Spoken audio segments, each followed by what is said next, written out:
Halo Sobat YouTube, pada proyek kali ini saya akan membuat sofa berlaci low budget dari bahan Multiflek 18 mili dengan finishing stiker wallpaper. Ini adalah bukan video tutorial, tapi korban dari video tutorial. Kalau kalian suka, boleh di like, comment, and subscribe. Kalau nggak suka juga nggak apa-apa. Selamat menonton, semoga bermanfaat. Sofa yang saya buat ini untuk menggantikan sofa lama saya yang sudah usang, juga untuk menambah storage atau penyimpanan di rumah. Saya sama sekali bukan profesional di bidang ini, dan ini untuk yang pertama kalinya saya membuat sofa. Jadi ya harap maklum kalau hasilnya tidak sesuai keinginan.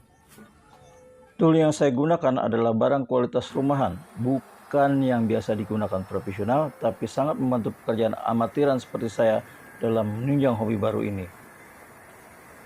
Bermula dari keinginan untuk merenovasi kitchen set, tapi nggak cukup modal, akhirnya peralatan ini saya beli cicil satu persatu sekitar 2 atau 3 tahun terakhir.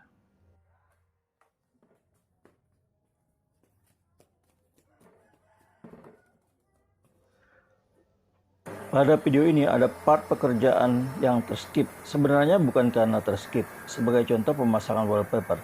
Saya lakukan pagi-pagi sekali sebelum berangkat kerja. Kepepet waktu dan takut gagal, jadi nggak sadar lupa mengambil gambar.